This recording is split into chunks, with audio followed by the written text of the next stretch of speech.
the big warehouse store JCPenney is the JCPenney's co-inks landlords are nearing a deal to rescue the beleaguered department store chain from bankruptcy proceedings, averting a liquidation that would have threatened roughly 70,000 jobs and represented one of the most significant business collapse following the coronavirus pandemic. People familiar with the matter have said. The mall owners, Salmon Property Group Inc. and Brookfield Property Partners LP, have teamed up to acquire JCPenney's retail operations, and they were putting the finishing touches Wednesday on an agreement ahead of a 3 p.m. Eastern Time court hearing. The people said the restructured retailer is expected to operate about 650 stores.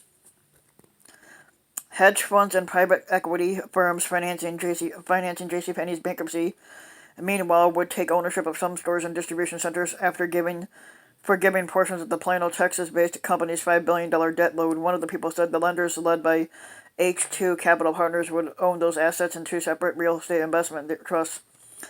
JCPenney is also in discussion with lenders for more than $1.5 billion to finance its emergence from the bankruptcy proceeding. The iconic 118-year-old retailer store, which went public at the start of the Great Depression, filed for bankruptcy in May after the pandemic forced it to temporarily close its then nearly 850 stores. Should it survive, JCPenney will have withstood unprecedented economic turmoil stemming from the pandemic and bankruptcy proceedings that have failed other retail stores during their last fraught times. In recent years, Toys R Us and Barney's in New York and Barney's New York Inc. failed to reorganize under bankruptcy protection and liquidation. The people cautioned that there remained a slim chance that the deal could fall apart, which would put JCPenney on course for liquidation. Some of the details of the deal, including the number of stores to be reserved, remain fluid, one of the people said. JCPenney, Simon, Brookfield, and the lawyer for the lenders declined to comment or did not immediately respond to requests. JCPenney's survival hinges on the sale negotiations, which would have consumed the summer and drawn urgent directives from the company's bankruptcy judge for parties to set aside what he labeled egos and negotiating postures to consummate a deal to save the beleaguered retailer. The talks have dragged on for weeks, in part and haggling over and they haggled over leasing terms. The people said in late August, the discussions with Simon and Brookfield reached an impasse, prompting JCPenney to ask lenders to take control of its retail operations in addition to the real estate investment trust that they envisioned owning. After further discussions, the company reached a deal with Simon and Brookfield to buy the retail operations. Any deal would require approval from a bankruptcy judge and be subjected to competing bids in a court-supervised auction. Private equity firm Sycamore Partners and Stake Fifth Avenue owner Hudson's in Hudson's Bay company also vied for JCPenney's retail business earlier this summer, according to people familiar with this matter.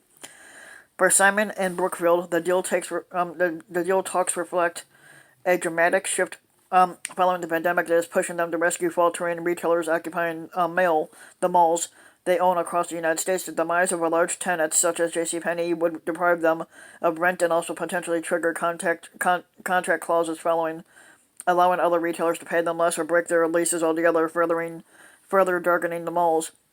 Simon, which is the largest mall operator in the United States, has already this year negotiated separate deals to rescue the 2 centuries-old men's apparel clothing store Brooks Brothers and denim retailer Lucky Brand from bankruptcy. Brookfield in May said it would devote $5 billion to non-controlling investments designed to revitalize retailers that are struggling in the wake of the coronavirus outbreak. The pandemic has forced Neiman Marcus Group and J. Crew Group, Inc. to seek bankruptcy protection, and even retailers that have avoided restructurings, such as Gap Inc., have at times stopped paying rent. I tried to negotiate lower payments. But yeah. So if you like the video, give the video a like and subscribe to my channel, Random Mike, and also hit the notification bell so that you'll be notified when a new video comes out. And thanks for listening.